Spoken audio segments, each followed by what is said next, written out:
You're listening to Dark Rain Chronicles. The rain hides many things, but it also remembers. Secrets washed away, voices swallowed by the storm. These are the stories it brings back, and tonight, you will hear them.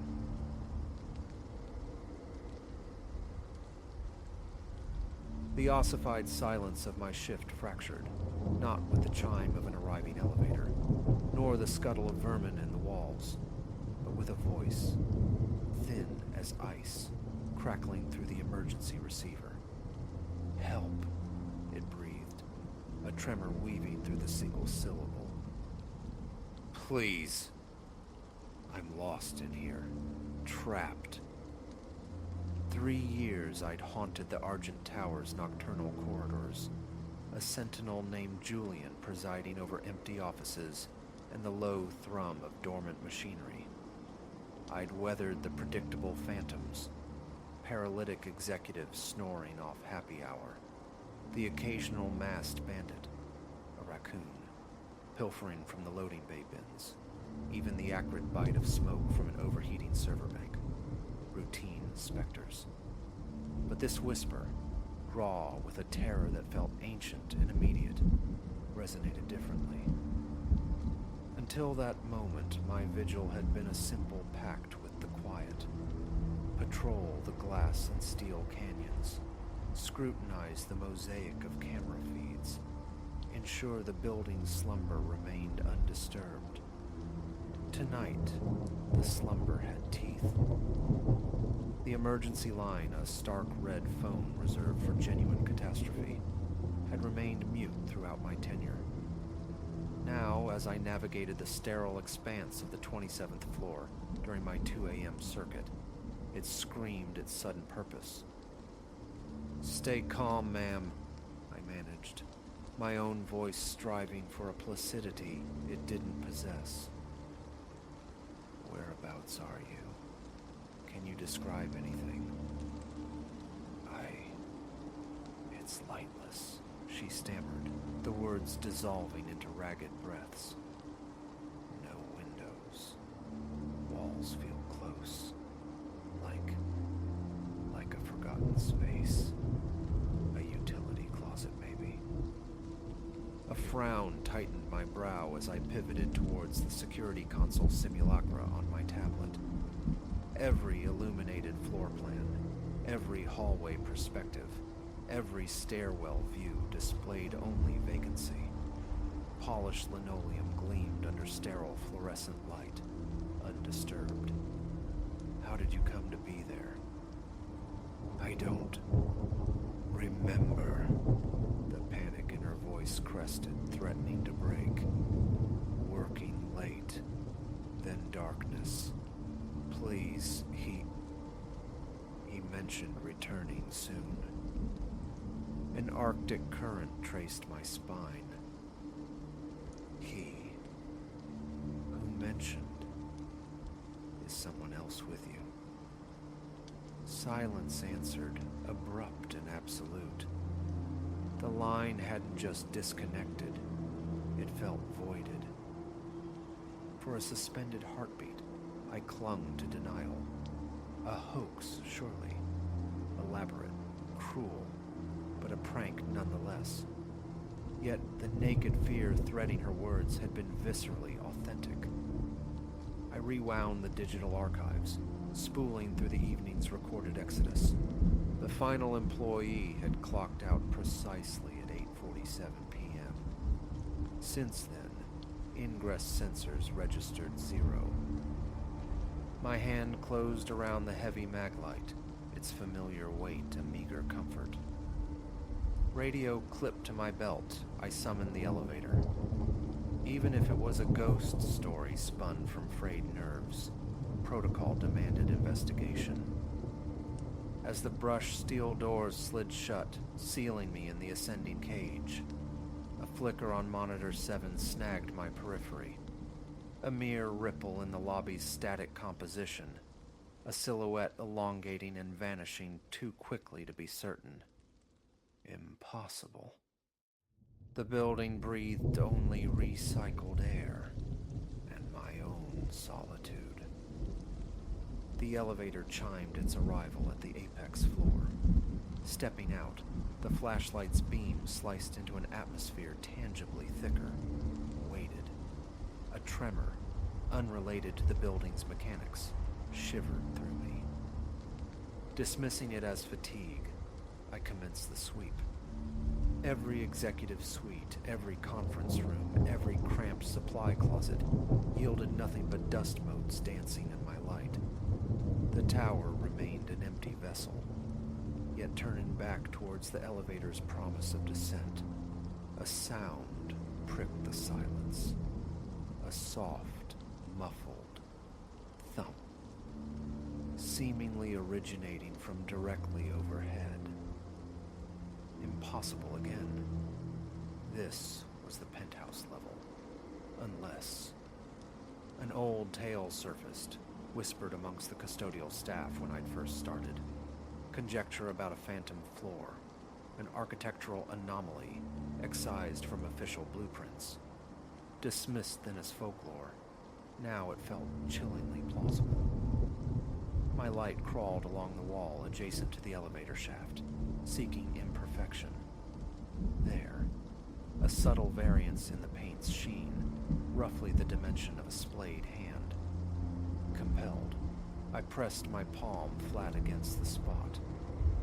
With a whisper of displaced air, a concealed panel retracted, unveiling a flight of narrow, unlit stairs, ascending into blackness.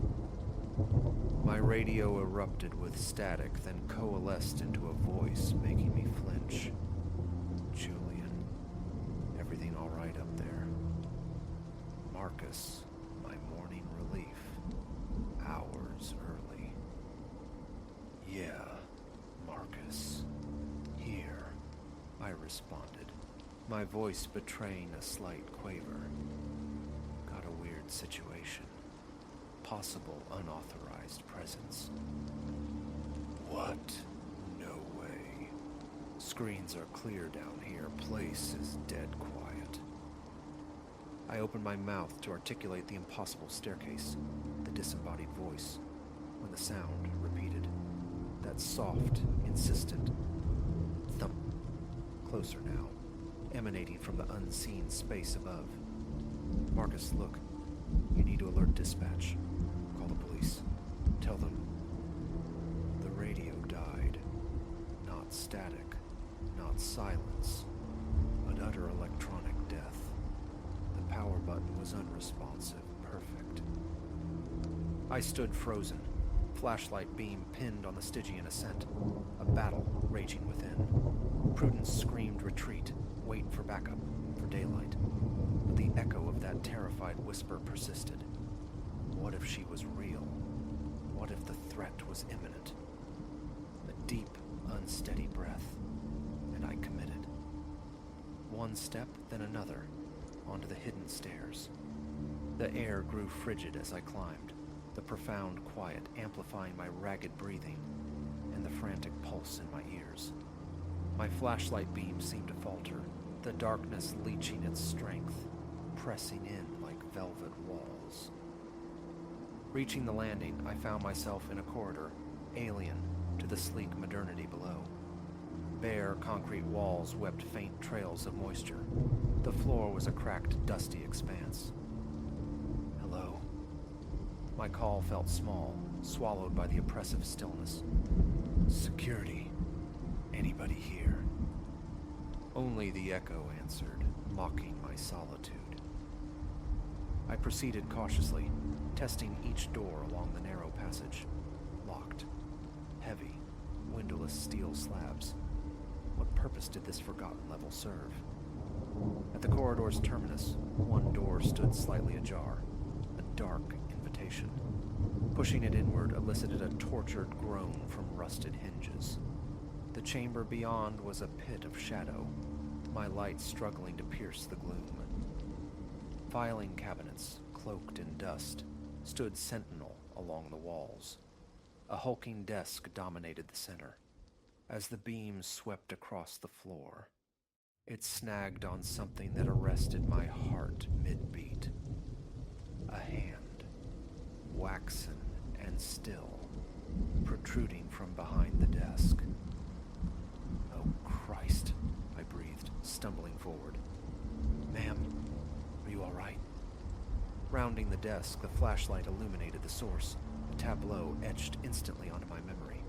Not just a hand, but a form. A young woman, dark hair cascading over her face, utterly motionless. Kneeling, I reached to feel for a pulse at her neck, my fingers brushing skin that felt impossibly, unnaturally cold. Then, she moved. Not the gradual stir of returning consciousness, but a galvanic twitch, sharp and wrong. Her head snapped upright, hair falling away to reveal eyes that were perfect, depthless voids of black. I recoiled, scrambling backward until my spine slammed against the desk's unforgiving edge. This wasn't happening. It defied reality.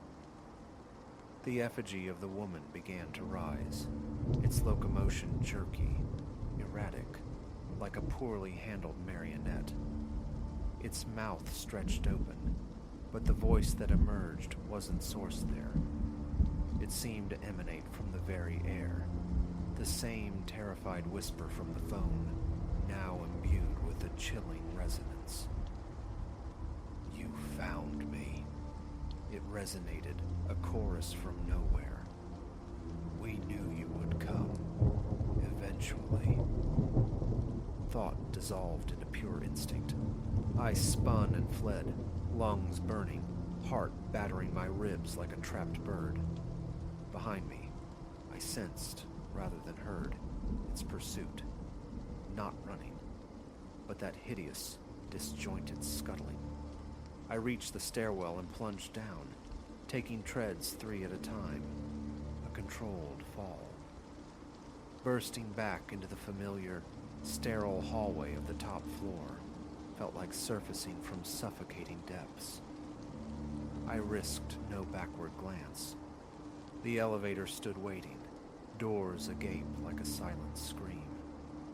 I flung myself inside, stabbing frantically at the lobby button. As the doors commenced their slow slide shut, I saw it, framed in the narrowing gap, the figure from the hidden room, standing motionless at the corridor's end. It canted its head, a gesture almost inquisitive, and then its lips peeled back into a smile, utterly devoid of humanity. The descent felt glacial. Each floor indicator chimed like a tolling bell in the crushing silence. When the doors finally parted onto the lobby's expanse, I bolted. Through the atrium, past my own vacant security station, with its grid of silent monitors showing an empty building, and out into the mercifully cool embrace of the pre-dawn air. I didn't cease running until I reached the sanctuary of my car. Fumbling with the keys, my hand shaking uncontrollably, I cast a final look towards the tower. High above, silhouetted in a top-floor window, a lone figure stood watching. I drove without direction, propelled only by the need for distance. Miles melted away before the trembling subsided, leaving behind a residue of cold dread. I never returned to the Argent Tower. My resignation was delivered via a strained phone call the following day. They likely filed it under mental breakdown. Perhaps they weren't wrong, but the memory remains indelible. The cold touch, the void black eyes, the voice that wasn't a voice. Sometimes, late at night, my phone illuminates with an unknown number. I never pick up, but in the deepest quiet, when shadows lengthen and twist familiar shapes into monstrous forms, I fancy I can hear it. A faint whisper, patient, waiting. And I grapple with the chilling certainty that it wouldn't have mattered if I'd ignored the call, dismissed the thumps, stayed below. Whatever entity resided in that building's hidden heart, whatever wore the guise of a damsel in distress, it had been waiting for someone to answer, to climb, waiting specifically for me.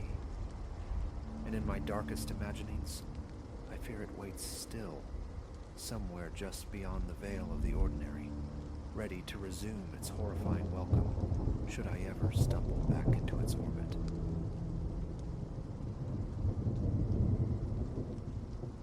Lantern light carved a trembling circle in the upper corridor's gloom, pushing back against the miasma of stale timber and weeping plaster.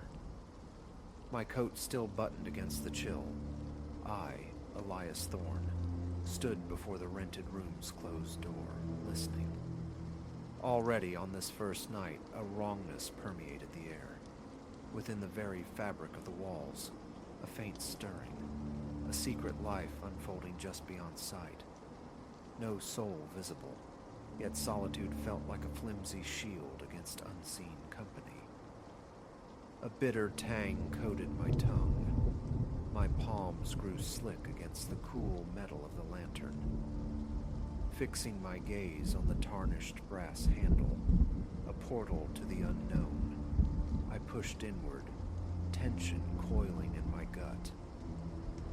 Middle age had settled on me, bringing with it a peculiar obsession, the verifiable tremor of the uncanny. Not for me the whispers of folklore or the fevered dreams of rumor. My faith resided in the quantifiable data captured by my recorder, the meticulous entries in my logbooks. This pursuit led me here, to this gaunt Victorian edifice, shrouded by dense, grasping trees at a road's abrupt end. Its notoriety was a local murmur, hinting at occurrences defying rational explanation. A terse newspaper notice, a swift exchange of currency with a taciturn owner who offered no pleasantries, a cold key pressed into my hand. Thus began my tenancy. The passageways yawned, steeped in shadow. Floorboards offered groaning commentary on my passage.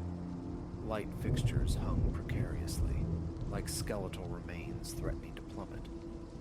Wallpaper, patterned with forgotten blooms, peeled away in strips, revealing the darker plaster beneath. My assigned chamber occupied the second floor, adjacent to a small, locked storage closet.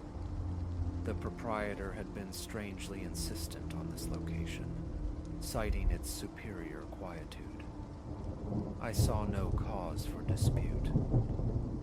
My room proved compact, a solitary bed draped in thin linen, a stark wooden desk, a rug worn thin by indifferent feet, and a closet exhaling the scent of long dead moths and folded blankets. The walls stood bare, devoid of art or distraction. The lantern, casting its warm, unsteady glow, was my own provision. The room's single overhead bulb flickered with an irritating, low hum I found almost unbearable. My travel bag landed on the bed with a soft thud, eliciting a dull creak from the floor beneath. A sound I endeavored to dismiss. A check of the windows revealed panes clouded with grime, framing the skeletal silhouettes of trees against the distant, hazy glow of some unseen streetlight. Indoors, the silence possessed a suffocating weight. I closed the door, the click of the lock echoing disproportionately in the stillness. Standing motionless, I strained my ears. Faintly, from within the walls, arose low murmurs, a sibilance woven into the silence. Leaning close to the wooden panels, I waited.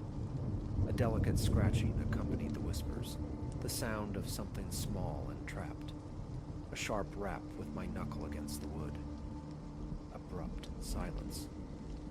This was not the scuttling of rats, nor the gurgle of antiquated pipes. It resembled voices, muffled, impossibly distant. Pressing my ear flat against the wall, I held my breath until my lungs burned. A low thrum vibrated against my cheekbone, less sound than sensation, the faintest exhalation, like secrets traded just beyond hearing. Stepping back, releasing my breath in a slow stream, I resolved to unpack. My tape recorder emerged first, placed squarely on the desk. I engaged the record function, its quiet whir a small anchor of technology in the oppressive atmosphere, hoping to ensnare these elusive sounds. Evidence was paramount. From my bag, I retrieved a flashlight, its beam cutting a path across the floor, then ascending to the ceiling. Dark, map-like stains marred the plaster.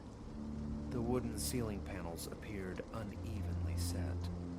A subtle draft, tasting of mold and damp earth, slithered into the room. I swallowed hard, rubbing my arms against a sudden chill that had little to do with the temperature. My skin felt clammy. Before attempting sleep, a final reconnaissance. I eased the door open and peered into the hallway, deserted. The ancient floor groaned its protest beneath my weight. Near the stairwell, a single dim bulb dangled from a frayed cord, casting long, distorted shadows. I moved towards it, glancing down the precipitous flight of stairs into the foyer below, where a chandelier hung shrouded in dust and cobwebs. No caretaker, no sign of life. The house felt utterly abandoned, save for myself and the whispers. Returning to my room, I secured the lock once more. Perching on the edge of the bed, I removed my shoes. The sheets carried a faint, stale odor, but seemed passably clean. Extinguishing the lantern, I lay down, the flashlight kept close at hand, a metallic talisman against the dark. Sleep, however, remained elusive. The murmurs recommenced, emanating now from the wall directly behind the desk. I sat bolt upright, flicking the flashlight on. Silence instantly fell. Scrambling out of bed, I nudged the desk several inches away from the wall. My fingers traced the smooth, seemingly solid wood paneling, searching for fissures, for any logical source. Finding none, I waited several minutes in the beam's stark circle before plunging the room into darkness again. Immediately, the murmurs resumed their subtle chorus. Flashlight snapped on. Nothing. A knot tightened in my stomach. My heart hammered a frantic rhythm against my ribs. Sweat prickled under my arms, my throat constricted. I forced myself to swallow, the sound loud in my own ears. The need to comprehend warred with a rising tide of inexplicable dread. My jaw clenched. Breathing deliberately through my nose, I fought for composure. Eventually, exhaustion claimed me, granting a few hours of fractured rest. Morning found the hallway as empty as the night before. The bathroom offered cold water, a cracked mirror reflecting my drawn face, and a flickering, weak bulb. After splashing my face and brushing my teeth, I returned to my room and rewound the tape.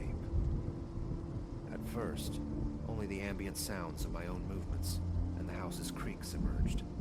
Then, subtly interwoven, the murmurs, faint, yet undeniably present, like conspiratorial whispers, perhaps two voices, maybe three, their words lost in the low, continuous sibilance. I played it back again. Nothing distinct, just that unsettling, constant hum. I noted the time index in my logbook. The day was spent in cautious exploration of the silent mansion.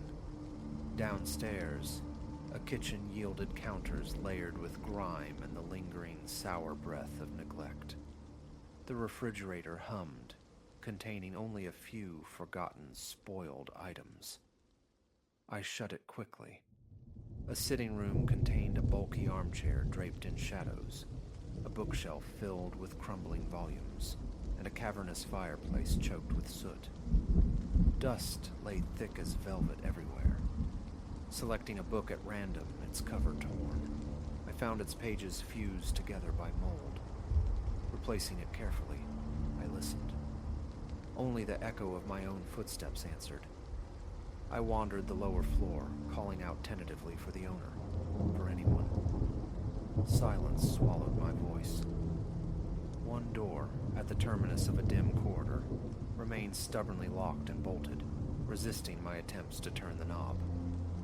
Back upstairs, standing in my room, I surveyed the walls again. No visible cracks, no vents. The murmurs had originated from within their solid structure. The closet, when opened, offered only emptiness and the pungent bite of mothballs.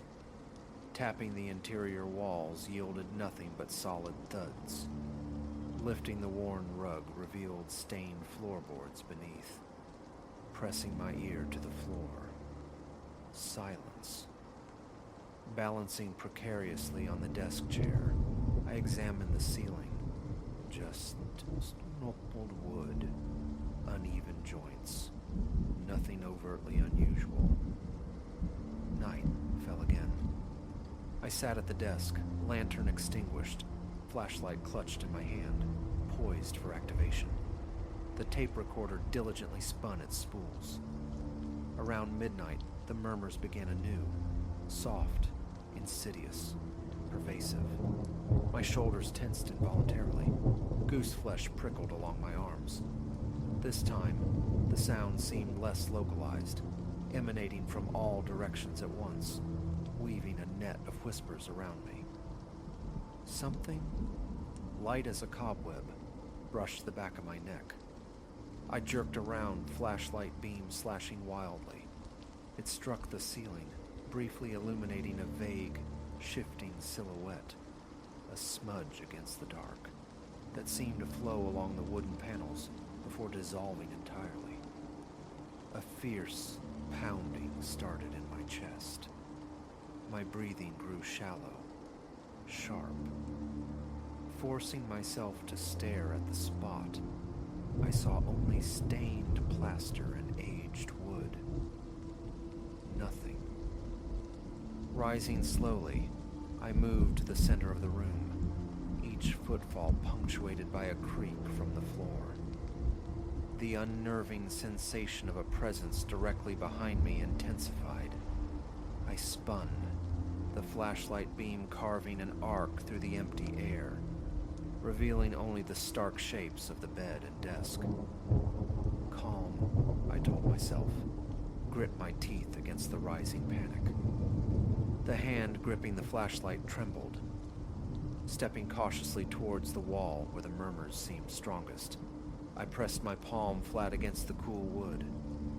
A coolness bloomed beneath my touch. Then, impossibly, a response. Not forceful, but a definite yielding pressure pushing back from the other side. I snatched my hand away as if burned, stumbling backward, my knee cracking painfully against the desk's edge.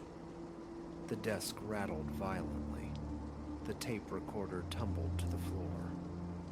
Scrabbling to retrieve it, I heard the murmurs abruptly cease. The remainder of the night passed with me perched rigidly on the bed, flashlight beam cutting unwavering paths across the ceiling and walls. My eyes burned from the strain of vigilance. Phantoms danced at the periphery of my vision, fleeting shapes, ephemeral geometries that vanished the instant I tried to focus on them. Once, a slow, dark form slid across the floor near the closet. Lunging towards it, bending low, my light found only bare, stained boards. The cloying scent of mold seemed to intensify in the nocturnal hours, stinging my nostrils. A dry cough escaped me. I wiped my damp face with my sleeve. Mornin'. The tape again. The murmurs, faint but distinct. My own ragged breathing, sharp gasps. The clatter of the desk, tangible proof of something. I resolved to endure at least one more night. Could these phenomena be provoked? Responded to. My notebook filled with observations. Temperature readings confirmed a subtle coldness near the walls. Rhythmic tapping sequences elicited no change in the whispering. Daylight rendered the house inert once more.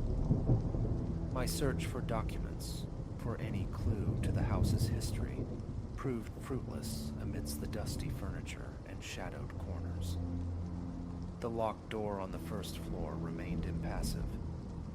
A circuit of the exterior revealed overgrown lawns, peeling paint, several boarded-up windows. Only the sigh of the wind and distant traffic broke the silence. The place felt utterly forsaken. Returning indoors, locking myself within my room, felt less like seeking sanctuary and more like entering the arena for the night's contest. That evening, I took up position in the hallway outside my room. Extinguishing all light, I stood near the doorframe, listening intently. The house settled around me with intimate creaks and groans. Sliding my hand along the wall, the surface felt cool, faintly damp. Igniting my lantern, the flames sputtered, casting dancing shadows. At the far end of the corridor, near the locked storage closet, a reflection glinted unnaturally. I advanced cautiously, the floorboards flexing beneath my tread. A shape coalesced near the closet door, a dark, indistinct mass clinging to the ceiling like some grotesque fungus. Holding my breath, heart thudding against my ribs, I raised the lantern higher, moving forward slowly. The shape seemed to drift into the corner angle, where wall met ceiling. Sweat trickled down my temples. Reaching the spot, lantern held high. Nothing. My hand swept across the wood, finding only dry, aged timber. Retreating to my room, I closed the door but left it unlocked, anticipating the potential need for swift egress. Settling onto the bed, the familiar murmurs soon began their low, insistent cadence. A palpable presence materialized behind me. I turned, flashlight beam sweeping the wall. Empty.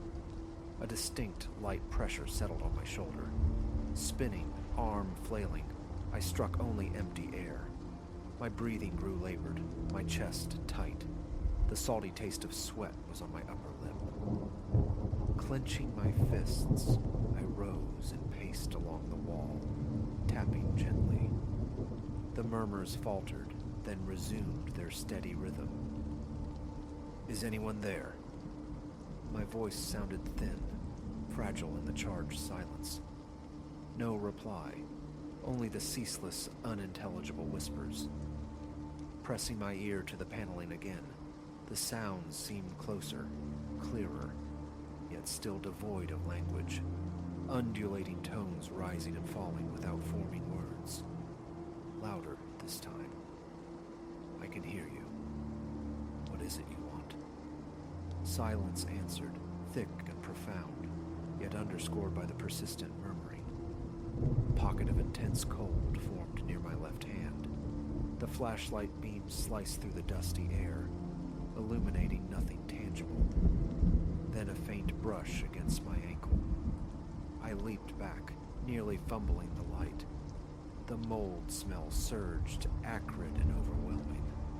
My skin itched, scratching my neck. My fingers came away damp. Tension knotted my muscles into aching cords. Hours crawled by. Seated at the desk, I fought to maintain a researcher's detachment. The murmurs were a constant, undulating tide. Shapes flickered along the walls, danced on the ceiling. Small, furtive movements always just outside my direct line of sight, vanishing upon inspection. My stomach cramped. I'd barely eaten. Forcing down dry crackers and water offered little comfort. Rubbing my burning eyes, pressing fingertips into my temples, provided only momentary relief. The whispers persisted, a maddening background hum that refused to resolve into sense. Claustrophobia tightened its grip. The room itself felt like it was constricting around me. A new approach. I placed the recorder on the floor in the room's center. Extinguishing both flashlight and lantern, I sat in absolute darkness, waiting. Minutes passed. My eyes slowly adapted, discerning faint, flickering movements in the oppressive blackness overhead. The floor emitted soft, random creaks. My skin prickled with heightened awareness. Gentle tapping began within the walls, sporadic, hesitant. The murmurs became nomadic, shifting location. Now left, now overhead, now behind the desk, eluding any attempt to pinpoint a source. Again, the touch on my shoulder, this time a distinct, cool pressure, like a single fingertip resting there. I recoiled violently, scrambling to my feet, arms defensively raised. Nothing. Only the sound of my own harsh breathing filled the void. Stumbling towards the door, escape beckoned, but the need for evidence held me fast. Relighting the lantern, I snatched up the recorder, rewound, and listened. My breathy panic was audible, and beneath it, the whispers, clearer now, possessed of a soft, tonal rise and fall, yet stubbornly meaningless. Frustration warred with fear. Understanding felt tantalizingly close, yet utterly unattainable. By the fourth night, exhaustion had ground me down. My back ached from nights spent coiled in tension. My eyes were bloodshot webs. The murmurs were a nightly guarantee, as were the phantom touches, the brushes against skin. Sometimes I'd wake with a gasp, convinced something stood beside the bed, only for the frantic flashlight beam to reveal emptiness. The pervasive odor of decay never dissipated. The floor never ceased its complaining. Hours of recorded whispers resided on my tapes, offering no answers, only deepening the enigma. Daylight brought its customary, eerie calm. I traversed every accessible room, knocking on walls, peering into shadowed corners, testing the locked doors. Many remained sealed. The elusive owner never materialized. No other tenants disturbed the profound stillness. Once, driven by desperation, I shouted through the echoing halls, calling for anyone, anything. Only the hollow reverberation of my own voice returned. Hunger gnawed, fatigue fogged my thoughts. The cumulative stress of the nights manifested in trembling hands. A constant catch in my breath whenever I re-entered my room. Perception itself felt frayed, unreliable. On the fifth night, I attempted sleep with the lantern burning low. It made no difference. The silhouettes still flickered at the edges of the light's reach. Reaching out, my fingers closed on empty air. The murmurs droned on, a lullaby of dread. Something brushed my face, light, dry, like a moth's wing. I flinched violently, pressing back against the headboard, staring wide-eyed into the space before me. Enough. The realization struck with chilling clarity. I couldn't stay. The recordings were secured. The touches, the silhouettes, the smells, the sounds. All documented, none explained. More data wouldn't yield understanding, only further exposure. With shaking hands, I packed my bag, carefully stowing the recorder and its captured whispers. My heart hammered against my ribs, a frantic bird trapped in a cage. My throat felt scraped raw. Palms sweating, I opened the door and stepped into the corridor. Early morning light, thin and gray, filtered through a grime-streaked window at the far end. I moved deliberately, resisting the urge to glance back at the shadows clinging to the walls. Reaching the staircase, I sensed it, a sibilance rising behind me, the ghost of a touch on my shoulder blade. I did not turn. Gripping the banister until my knuckles turned white, I descended, each step echoing in the vast silence, feeling the immense weight of the house pressing down. At the bottom, I crossed the dusty foyer, fumbled with the heavy lock on the front door, and finally stepped outside. The morning air tasted sharp, blessedly clean. The light stung my eyes. I stood there for a moment, breath catching in ragged gasps. My hands trembled, my legs felt weak, but the threshold was crossed. The door stood closed behind me. I had seen, heard, felt enough. What resided within that decaying Victorian heart remained a mystery. I possessed only fragments, whispers, touches, shadows, inexplicable pieces of a puzzle I couldn't solve. Leaving the old mansion and its dark murmurs undisturbed, I walked away down the overgrown drive, carrying the weight of the unknown with me.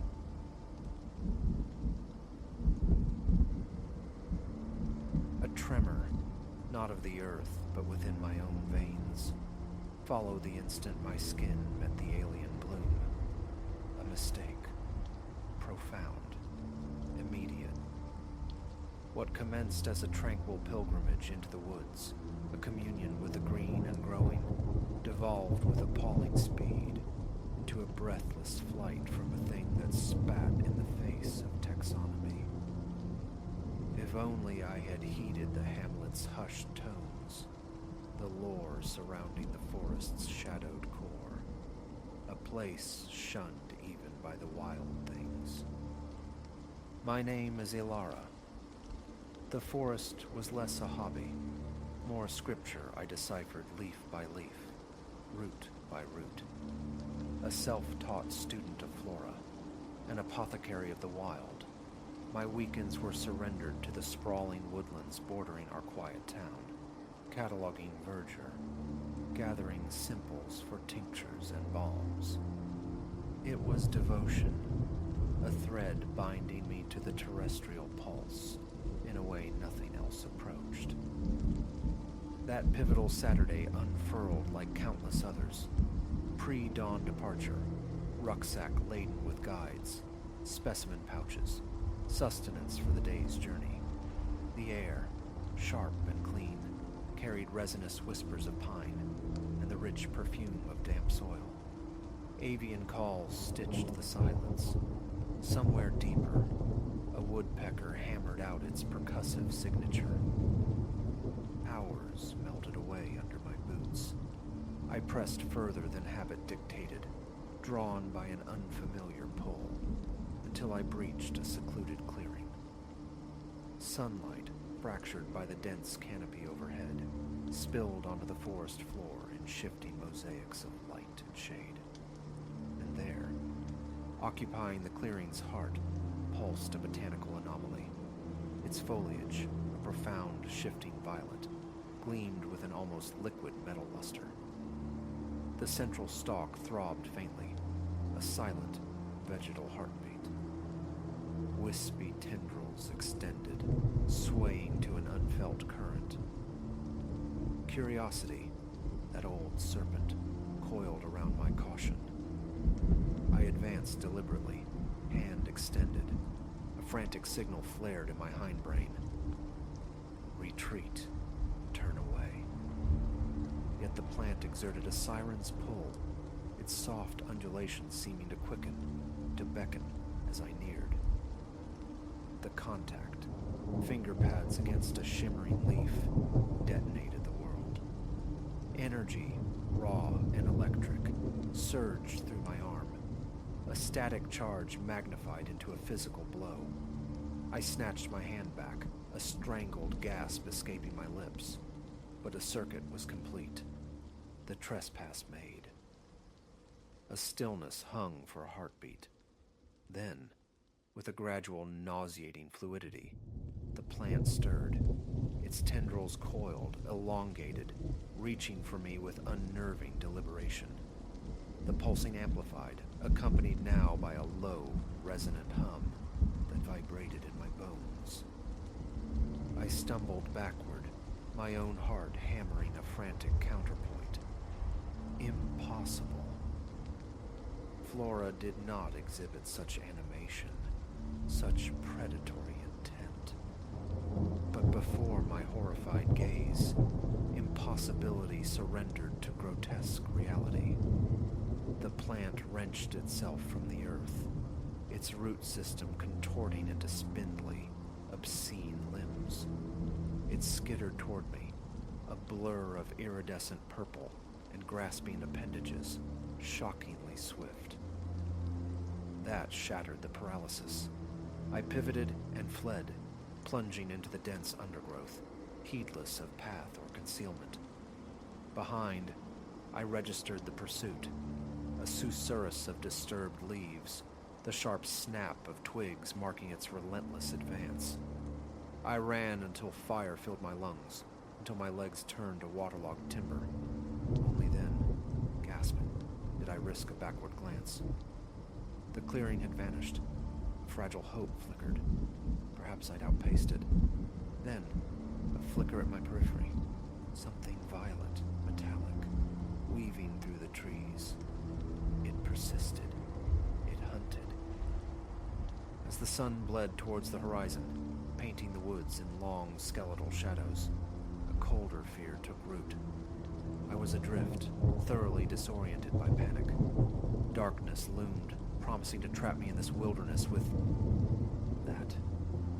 I fought for calm, for rational thought. Shelter. A defensible space to endure the night. As if summoned by my desperate need, a small cave mouth appeared, a dark fissure in a nearby slope. I scrambled towards it, casting anxious looks over my shoulder. The telltale rustling sounded just behind me as I reached the opening. I flung myself inside, flattening against the cool, damp stone, stifling my breath. Outside, I heard it, the soft scuttling, the circling presence. Those searching tendrils appeared at the cave's edge, probing the interior gloom. I held my breath, a silent prayer forming that it wouldn't venture further. After an eternity compressed into minutes, it withdrew.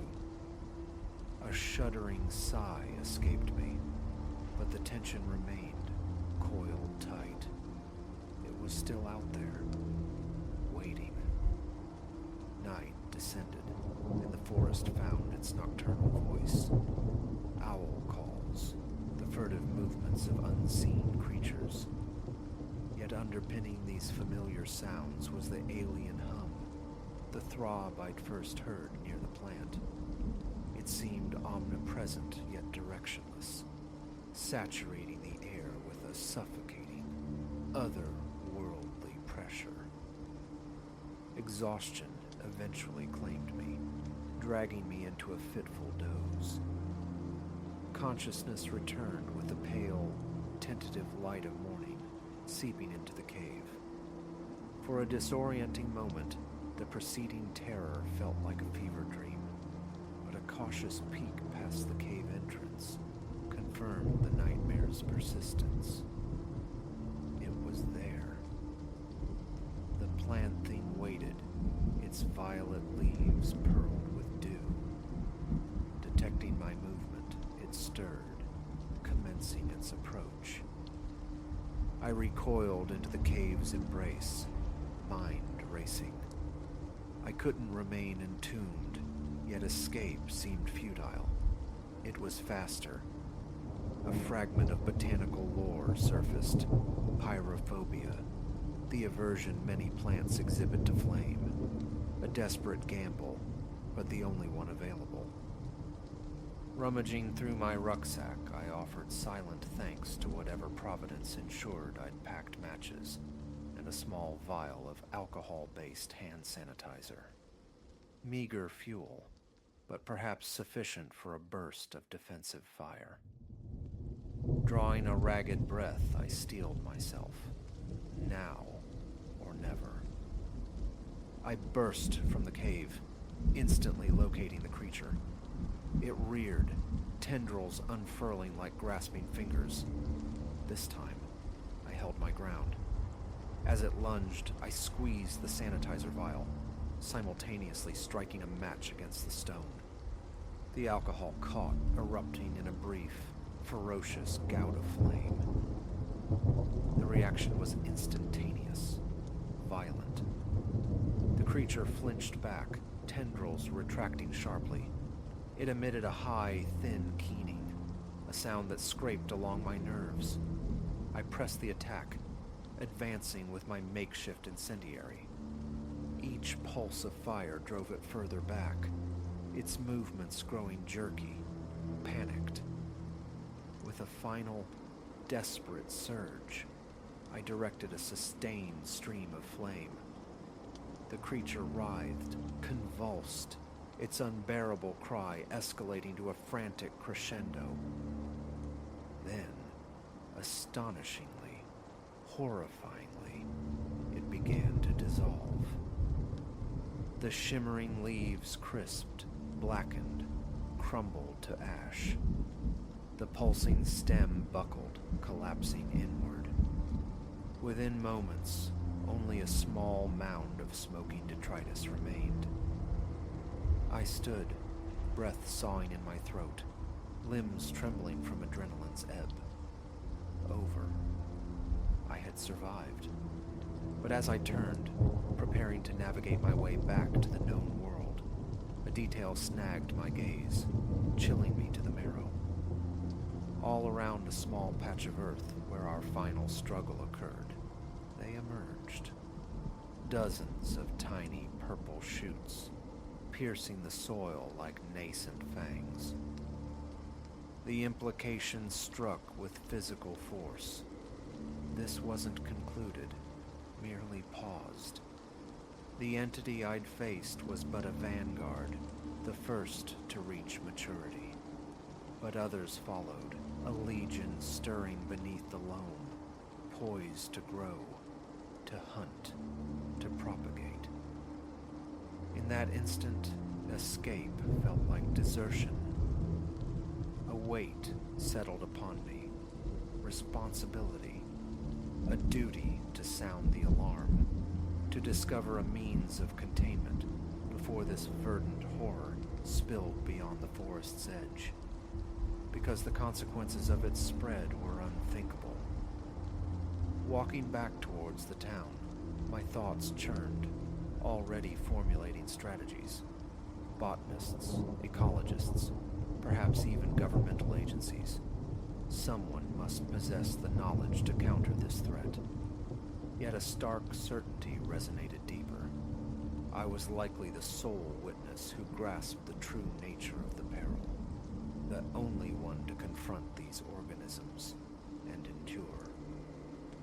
Whatever conflict loomed, whatever measures were required, I would stand at the forefront.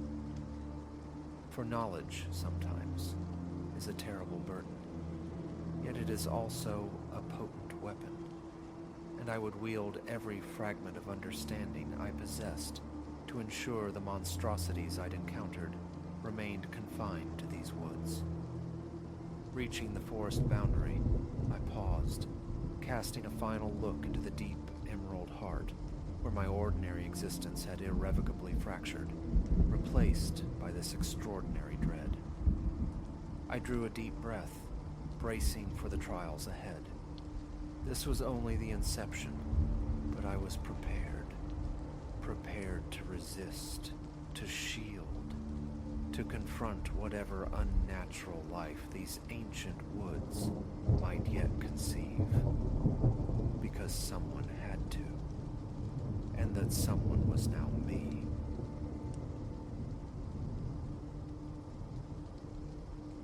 The precise instant the landscape began its subtle rebellion escapes me. 6 months it had hung there, presiding over the narrow passage between slumber and ablution, a simple acquisition from a neighbor's curbside collection of cast-offs. It depicted a tranquil scene, verdant swells of grass, a scattering of trees, hills reclining softly in the distance. A fence bisected the middle ground, near some unassuming floral bursts and a small, still pond. Its purpose was simple, to occupy a stark rectangle of wall. Innocuous, initially. Aged, certainly. The pigments muted by time, yet housed in a respectable frame. Its colors breathing a quietude I found agreeable.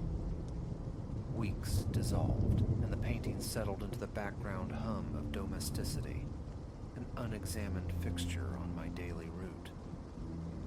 Then, perhaps a month ago, traversing the hallway's familiar geography one morning, I faltered. An incongruity registered. The cluster of trees anchoring the left edge. Had they always huddled so close to the fence? My memory insisted otherwise, placing them further afield. I strained to recall their original configuration, a futile grasp at a detail never consciously catalogued. The canvas bore the fine craquelure of age, thin fissures spiderwebbing across the sky. Perhaps, I reasoned, it was merely an optical trick, the play of light on these imperfections, subtly rearranging the composition. A shrug, a dismissal, and the current of the day pulled me onward. Days later, another discrepancy snagged my attention. The heavens above the painted hills had darkened, gathering into bruised Rorschachs that threatened rain. Storm clouds? No. My recollection was of a gentle, untroubled blue, soft and ethereal. I leaned closer, scrutinizing the surface, searching for the overlooked detail. The paint possessed a tangible texture. Brush strokes formed ridges and valleys across the brooding clouds, rough and deliberate. My fingertip tapped the sturdy, old wood of the frame. The canvas itself seemed ordinary. Nothing stirred under my gaze. It must be me, I concluded. An overtaxed mind projecting anxieties onto an inanimate object, finally noticing nuances previously ignored. The subsequent weeks saw me pause more frequently before that unsettling rectangle. Each inspection unearthed a fresh anomaly, a small erosion of the reality I thought I knew. The grass, one day clipped short, seemed lush and overgrown the next. Blossoms transmuted their hues. A section of the fence appeared splintered, dilapidated. With every discovered alteration, a cold knot tightened in my gut, my breath catching, a faint pressure building behind my ribs. I'd rake fingers through my hair, step back, blink hard, then look again. The scene remained stubbornly static while observed, a silent tableau. Yet cumulatively, day by day, these minute shifts accumulated, seeding a profound unease. A dryness invaded my throat whenever I passed. Ignoring it became an exercise in futility. Its presence dominated the narrow corridor, an unavoidable sentinel guarding the way to my bedroom, to the bathroom. One dawn delivered a sight that slicked my palms with sweat. Deep within the tree line, where only bark and shadow should reside, lurked a dark form. It hadn't been there yesterday. Vague, indistinct, yet undeniably humanoid. A figure half concealed among the trunks. I pressed closer, squinting, breath held captive in my chest. It resembled a shadow infused into the pigment, lacking discernible features or attire. Simply a concentration of a darker paint mimicking a human silhouette. A tremor traced the length of my arms. Had I truly never seen it? My mind screamed denial. I had studied those trees, interrogated their painted depths countless times. I would have registered a figure. Deep down, a certainty colder than the chill on my skin insisted. This was new. Nightfall began to lend the corridor a particular dread. I found myself hesitating in the darkness, the painting a looming void on the wall. My hand would hover near the light switch, a ridiculous fear warring with self-consciousness. Standing there, rigid with an irrational tension in my shoulders, I felt absurdly vulnerable to a piece of art. Flicking on the light offered temporary reassurance, the familiar scene, until my eyes found the figure again. It seemed nearer the edge of the woods, fractionally, perhaps, but undeniably advanced. My gaze narrowed, its shape resolved slightly, suggesting height, perhaps elongated limbs. Those specifics remained elusive, shrouded in painterly imprecision. A sour churning began in my stomach. I retreated abruptly to my bedroom, shutting the door firmly, listening. Silence answered. The metamorphosis continued, relentless. Each passing day revealed the figure's incremental migration towards the foreground. The sky deepened towards perpetual twilight. Trees contorted into unnatural angles. The fence decayed further, sections collapsing. The grass looked trampled, violated. The flowers wilted into brown fragility. My rational mind scrabbled for explanations, latent details surfacing, the fickle hallway light altering perception, simple ocular fatigue. Yet these justifications felt increasingly hollow, especially when night fell and the house settled. Soft clicks echoed from the corridor, the sound of old wood settling, or perhaps contracting. Then came the sighs, faint exhalations seeming to emanate from the painting's direction. I'd stand motionless in the dim passage, straining to capture them, the fine hairs on my neck erect. The sounds were subtle, yet undeniable. My arms grew taut, pressing my ear cautiously to the frame, cool beneath my skin. I detected a faint, dry creaking, reminiscent of pigment scraping against substrate. My throat constricted. With the lights blazing again, I subjected the painting to intense scrutiny. It appeared unchanged from its earlier state that evening, yet the figure now stood almost flush with the fence line. It was distinct enough now to discern dark, hollow depressions suggesting eye sockets. Its head tilted unnervingly, as if observing something just beyond the canvas edge, as if observing me. I recoiled, heart hammering against my ribs, and fled to the relative sanctuary of the living room, sinking onto the couch to quell the rising panic. The following day, resolution hardened within me. Enough. The painting had to go. I gripped the top of the frame, attempting to lift it from its nail. It refused to yield. I pulled with more force. It felt anchored, immovable.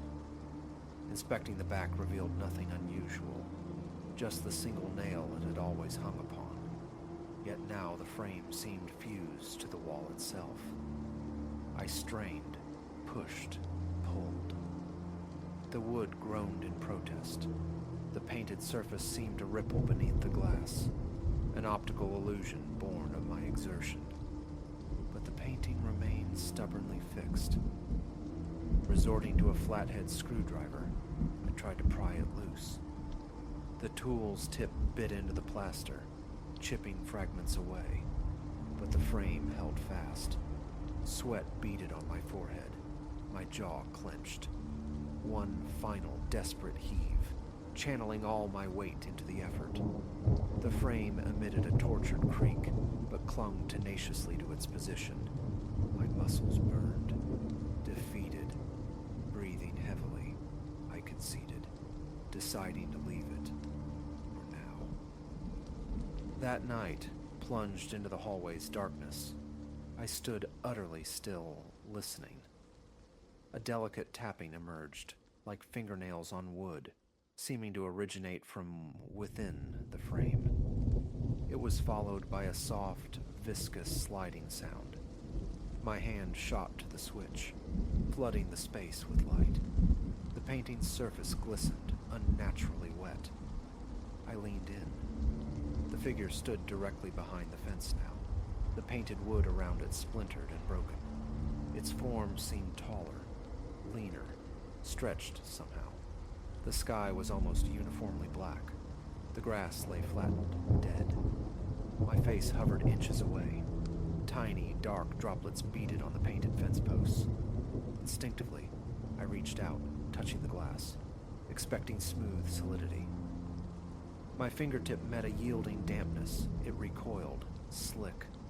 The air thickened with the smell of old linseed oil and something else. Something rank. My stomach lurched. Wiping my contaminated finger frantically on my jeans, I scrambled back into my bedroom, slamming and locking the door. Sleep offered no refuge. Twice I startled awake, convinced I heard furtive footsteps padding down the hall. Creeping to the door, I listened intently. A faint crackling sound reached me. I flung the door open, simultaneously hitting the light switch. Stillness. The painting hung there, static, exactly as it had been hours before. The figure stared blankly forward, its eyes abyssal pits of pigment. I retreated, closing the door but leaving my bedroom light burning, sitting rigidly on the edge of my bed, waiting for the dawn. Morning brought futile attempts to enlist help. Elias claimed he was swamped. Another friend's phone rang unanswered. I stood before the painting again, arms crossed, a reluctant observer of its accelerating decay. The scene had surrendered almost entirely to shadow. Trees writhed like arthritic fingers. The fence was a ruin. Patches of bare earth showed through the blighted grass. And the figure. It stood pressed against the very forefront of the scene. I could discern what looked like hands, dark lumps of paint, gripping a shattered fence post, its head angled downwards as if straining against the picture plane. I tapped the glass again. A faint, hollow resonance answered. Fetching a damp cloth, I tried rubbing the frame, hoping to loosen whatever held it. The wood felt coarse, abrasive. Splinters snagged the fabric. Pulling my hand back, I saw thin, red scratches bloom across my palm. A sharp sting. I pressed my lips together, fighting a surge of panic. A new strategy formed. From the garage, I retrieved a hammer. Tentative taps on the frame yielded nothing. It felt unnaturally dense. I struck harder. The hammer rebounded slightly, leaving no mark. I aimed for the glass. It didn't crack. Harder still. Nothing. My arm trembled with exertion and fear. With renewed force, I slammed the hammer against the frame's corner. A dull thud echoed, but the painting remained utterly undisturbed. Breathing raggedly, chest aching, I stopped, leaning against the opposite wall for support. The thought surfaced. Abandon the house. Leave everything. Just flee. But my keys, my wallet, my life resided within these walls. This was home. Hammer dangling limply from my grip, I stood paralyzed by indecision, mouth arid with fear. That evening, I illuminated the entire house, every switch thrown, banishing shadows. The hallway blazed. From the living room doorway, I kept vigil, positioning a chair for an angled view. The figure in the painting appeared to be leaning forward, pressing insistently against the inner surface of the glass. The paint seemed to bulge subtly outward around its form. Rising, I approached with hesitant steps. my sneakers squeaking on the polished floorboards. My legs felt unsteady. My hand quivered uncontrollably. Reaching out, I touched the glass. The surface yielded beneath my finger, soft and gelatinous. I snatched my hand back as if burned. My heart hammered against my ribs. A faint, sharp chemical odor hung in the air.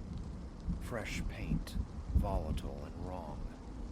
A cough escaped me as I stumbled backward, colliding with a small end table.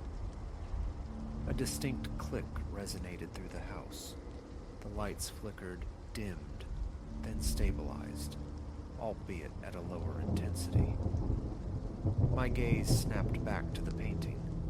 The figure strained against its prison, the dark shape distorting the surface. I saw the painted fence posts visibly bend under the pressure.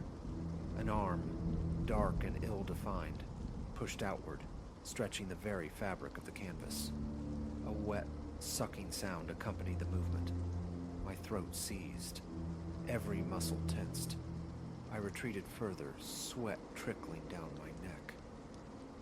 Flight screamed through my mind, but my limbs felt weighted, leaden. I had to get out, if only for a moment. Fumbling with the front door lock, I pulled it open and stepped onto the porch, pulling the door shut behind me. The cool night air was a shock.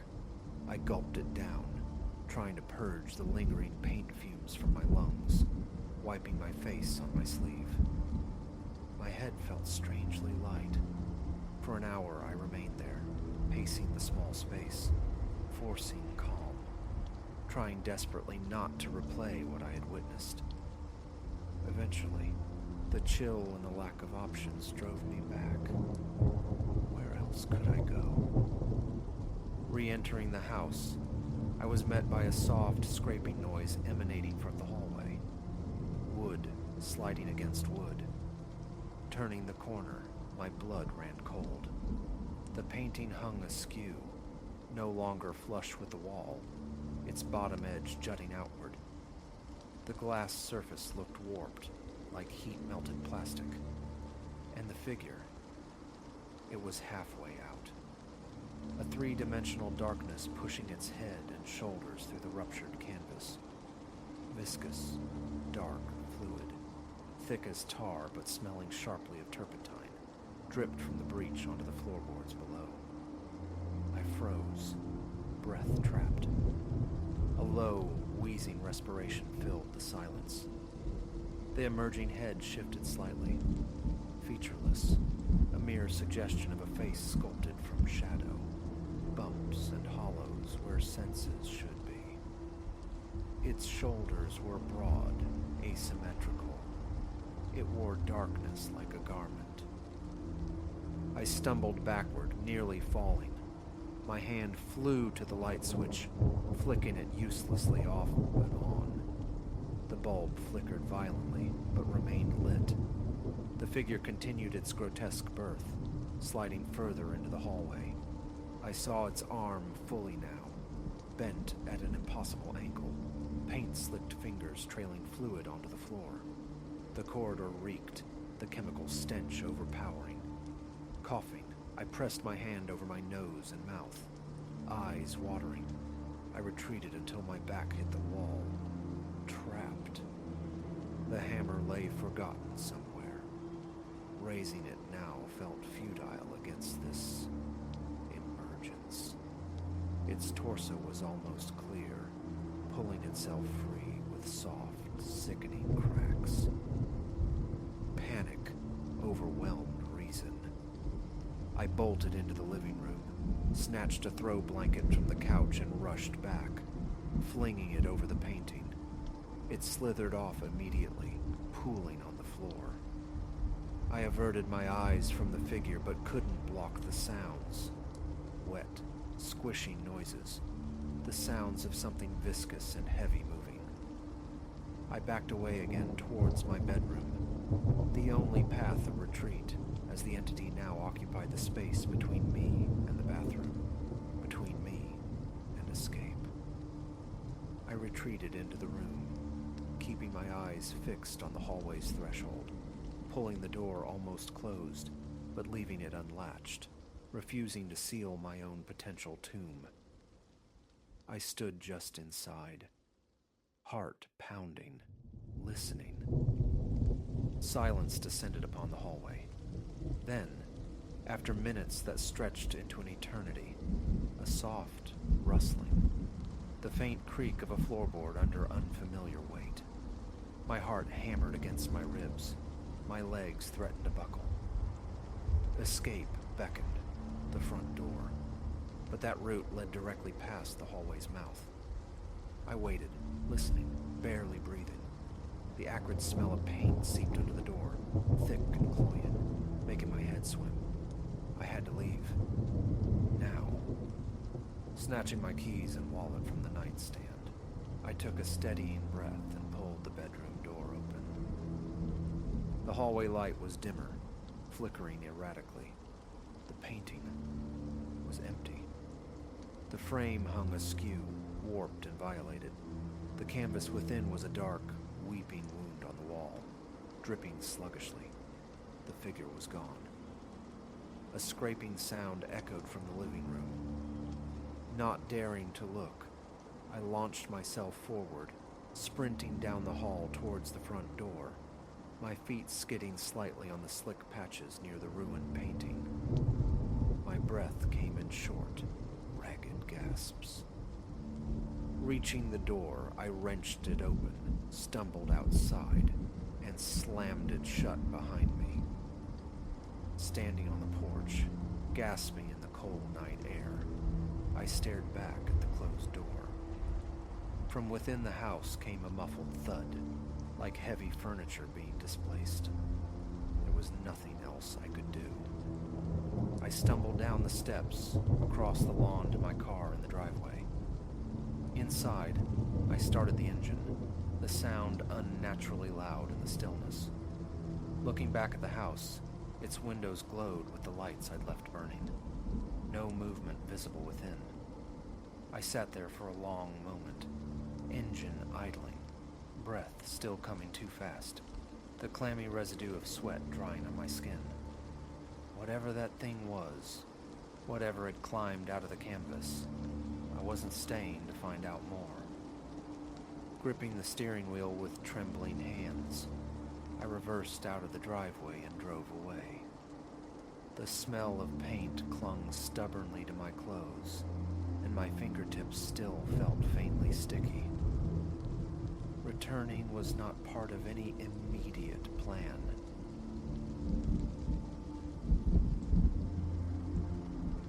A disquiet settled the moment Elias's boots met the weary timbers of the farmhouse porch. Each board surrendered a low groan beneath his weight, the sound swallowed by an air thick with stagnation. Beyond the peeling paint and warped wood, the wind sighed through the cornfield, an endless, desiccated rustling that grated against the quiet. He'd known only weekend escapes to places like this, never immersion.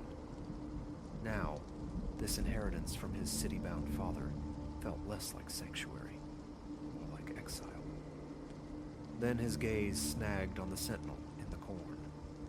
It stood stark against the swaying green-gold tide, a figure of profound stillness. Its burlap head canted forward, housing eyes like polished river stones. Even under the full glare of day, those eyes captured the light strangely, possessing a subtle inner luminescence. A cold knot formed deep in Elias's gut, a feeling he tried to dismiss as city nerves. He hefted his duffel bag, the worn canvas scraping against the door frame as he entered. Inside, the living room exhaled dust and decay. Particles hung suspended in the dim light, filtering through grimy panes. The furniture, shrouded shapes beneath drop cloths, felt coarse and brittle to the touch. Wrestling open a pair of stubborn windows invited a tentative breeze, stirring the mustiness, but not dispelling it. Elias dropped his bag onto a dilapidated armchair and retreated to the porch, drawn back to the panorama of the land. The corn stood tall, a dense wall brushing his shoulders. Beneath it, the soil looked parched, cracked like old leather. To the left slumped an ancient barn, its red paint flaking away like sunburned skin.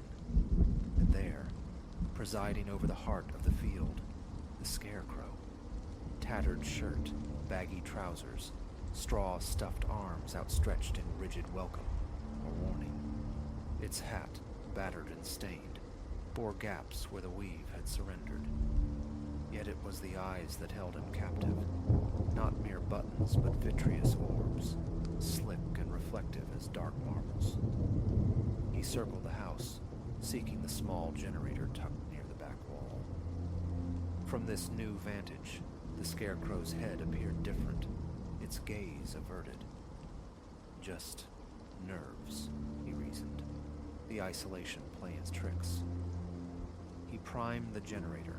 The acrid tang of old gasoline filled the air before the machine sputtered, coughed, and roared briefly to life.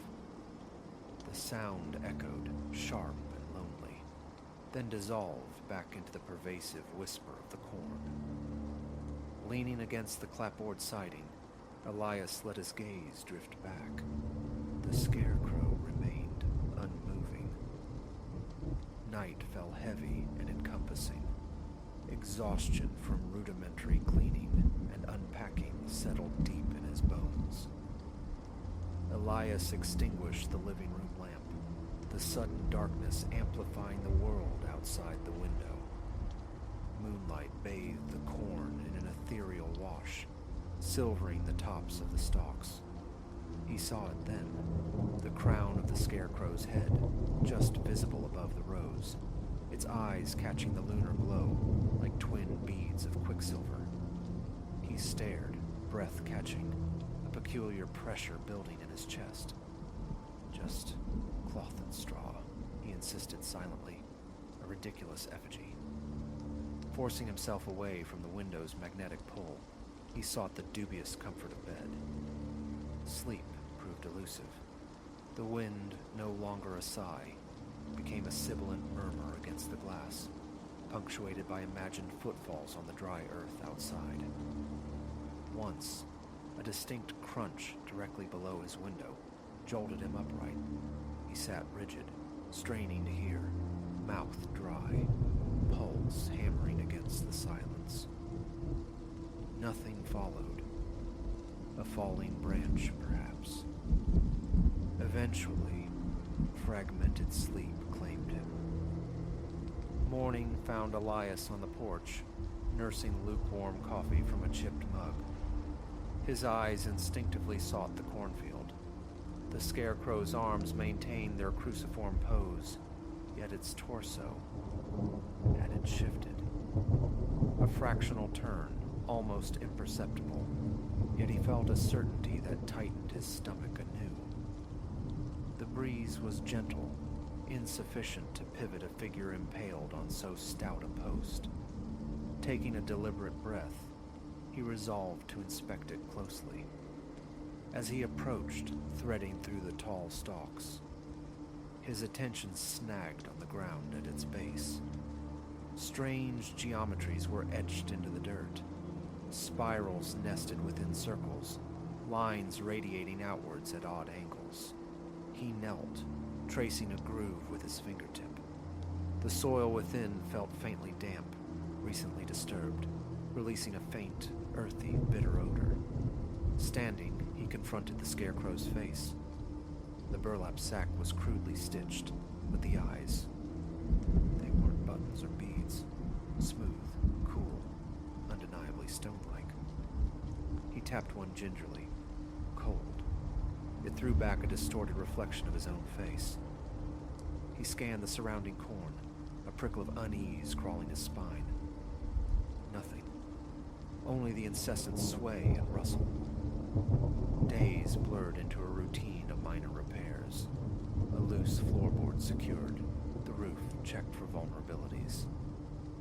Elias tried to occupy his mind, yet his gaze kept returning to the window, to the figure in the field. Each glance delivered a small, visceral jolt. The thing was insinuating itself beneath his skin. On the third night, after plunging the house into darkness, he looked out. The scarecrow had rotated further, its torso now angled distinctly towards the house. No imagination this time. Those glassy eyes snared the moonlight, casting faint, unsettling glints towards his window. He bolted the door, drew the curtains tight, his heart hammering a frantic rhythm against his ribs. Retreating to the couch, blanket pulled high, he listened.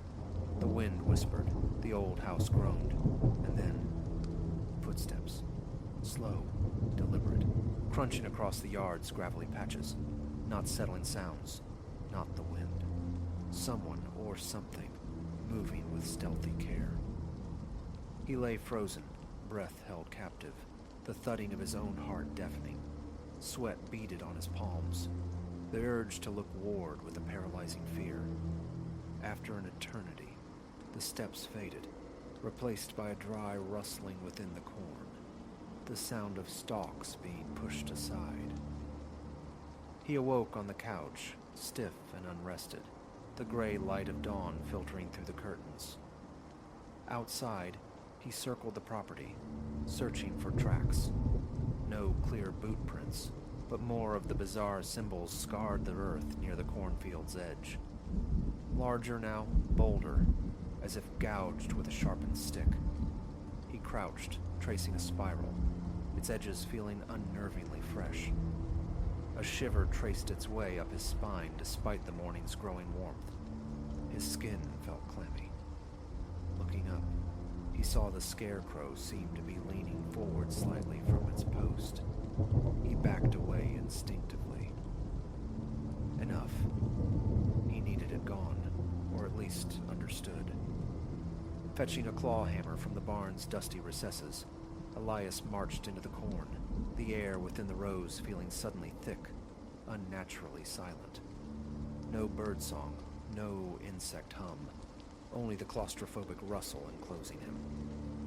Reaching the effigy, he gripped the weathered wooden post. He yanked. It held firm. He strained harder, bracing his foot against the base, pulling until muscles screamed. The post felt rooted, fused with the earth. He swung the hammer against its base, the impact serene dully, barely splintering the wood, like striking stone. Exertion pounded in his temples, his vision swimming slightly. Defeated and panting, he gave up. He looked up at the burlap face, the stone eyes seeming to follow his ragged breaths. The pressure in his chest returned, suffocating. He retreated quickly, leaving the hammer on a workbench with hands that trembled. That evening, under a brilliant, watchful moon, Elias sat sentinel on the porch, flashlight clutched tight, its beam periodically sweeping the yard. His leg jittered uncontrollably, nerves frayed thin. Around midnight, the rustling returned, louder this time, a steady progression through the stalks. He aimed the light towards the sound, but the angle was wrong, the dense corn swallowing the beam. His breathing grew shallow, ragged. A primal urge to flee screamed within him, yet he remained rooted, standing now. A flicker of movement between the rows, a shadow, indistinct, slipping through the towering stalks, the faint crunch of earth, the snap of dry leaves. Gooseflesh prickled his arms. Holding his breath, he watched. The movement ceased. Clicking off the flashlight, he stumbled backward into the house, the deadbolt sliding home with a decisive thunk. Checking the next morning revealed the scarecrow canted forward even more dramatically, as if perpetually on the verge of toppling. It never did. And the symbols were back, etched deep into the soil around the post, forming a complete, unbroken ring, lines radiating outward like dark veins. He circled it slowly, the constriction in his chest intensifying. His mouth was parchment dry. A tremor started in his hands. A conviction settled upon him, cold and certain. Something ancient and strange was tethered to this spot. He felt it, an undeniable presence.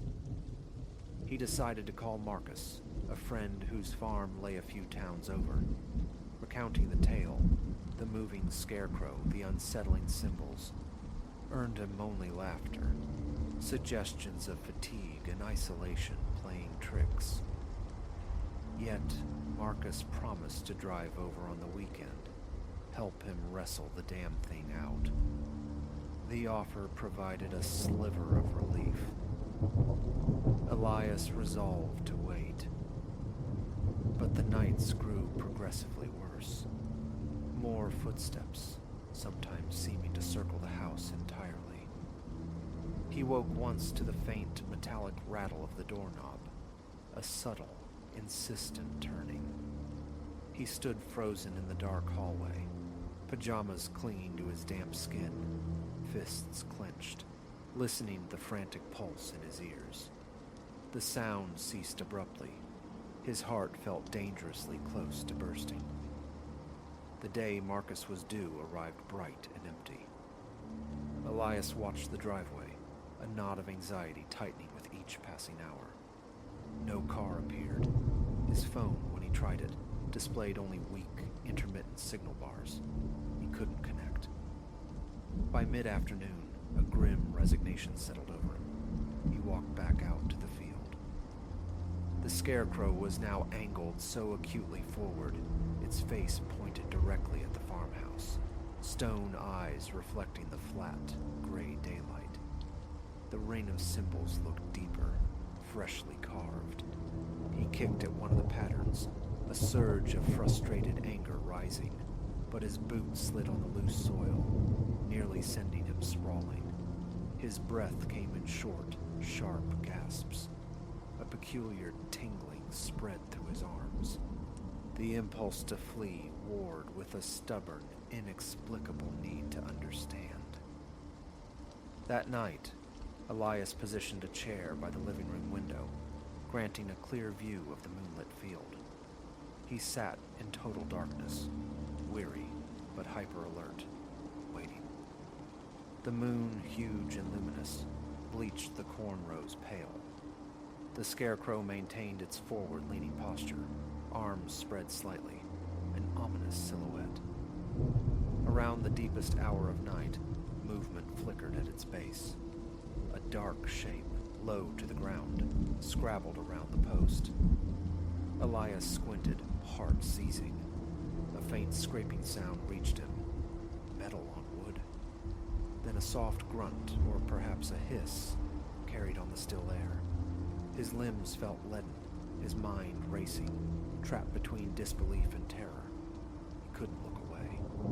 Suddenly, the scarecrow itself shifted, a violent jerk backward, then a tilt, as if pushed or pulled by the unseen entity. Elias swore, a choked gasp. He tried to rise, legs trembling, weak. Fumbling, he flicked on a nearby lamp. Light flooded the room, blinding him momentarily to the scene outside.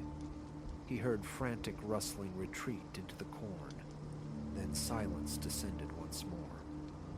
When his vision cleared, the scarecrow looked unchanged, save perhaps for a slight new twist at its torso. Nausea washed over him.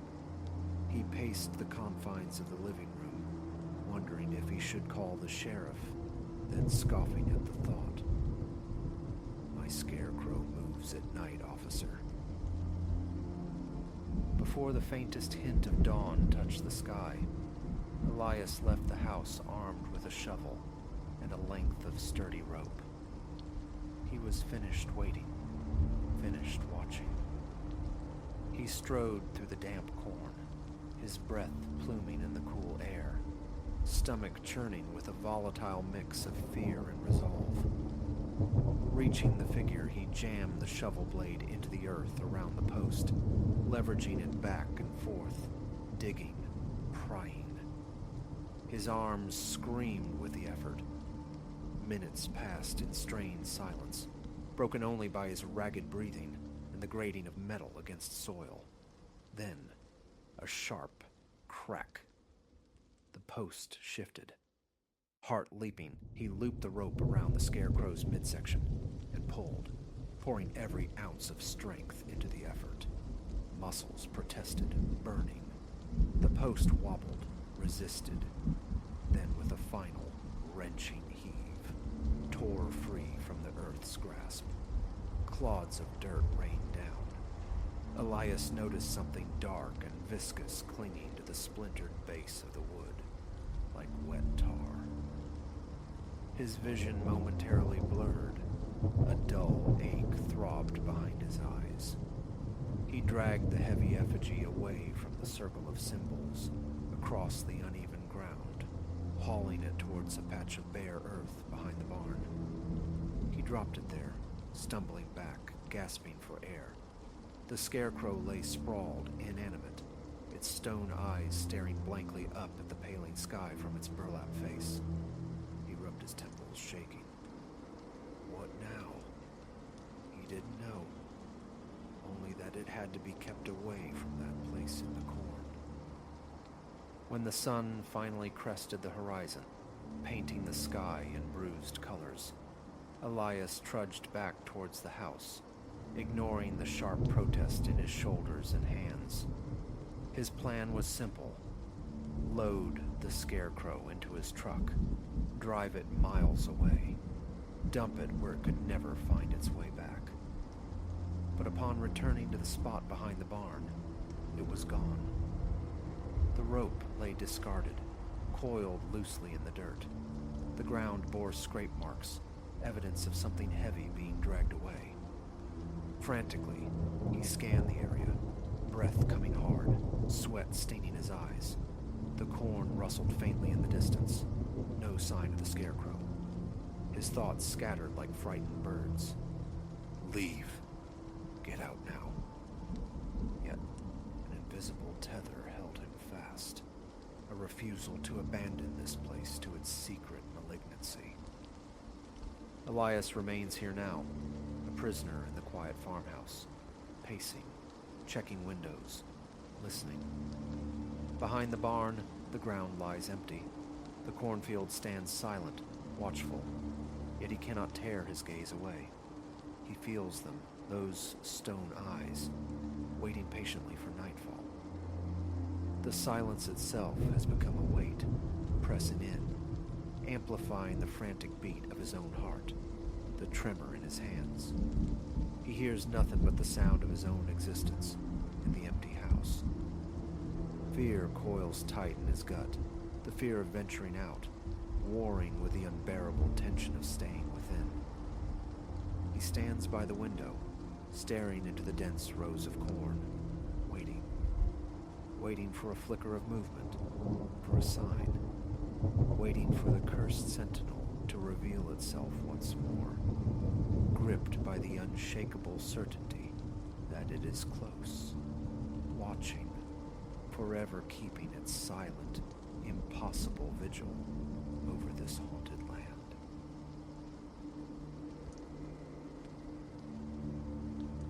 My dwelling, I'd always reckoned, was too compact, too utterly unremarkable for secrets.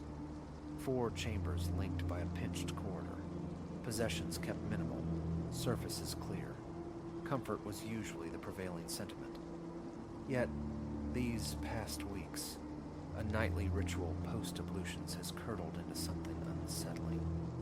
Not mere groans of plumbing or settling timbers, but an uncanny resonance I cannot dismiss. An additional footfall, echoing my own barefoot cadence across the floorboards. Initially, a phantom of fatigue. Now, conviction wavers, and the truly chilling detail. Dual sets of damp impressions staining the floor. Mine and their phantom twin, materializing alongside. Solitude is my companion on the second story of this time-worn structure. An elevator groans its protest, so the stairs are my usual ascent. The threshold opens directly onto the living space. Austere furnishings, a modest divan, a low table, a screen perched on its stand. To the left, a constricted galley kitchen. Ahead, the short passage accessing bedroom and bath. No luxury, but sufficient. A year I've resided here, undisturbed by anything beyond the commonplace. Evening ablutions are my norm, a necessity after days often ending in sweat or grime. Slippers are eschewed.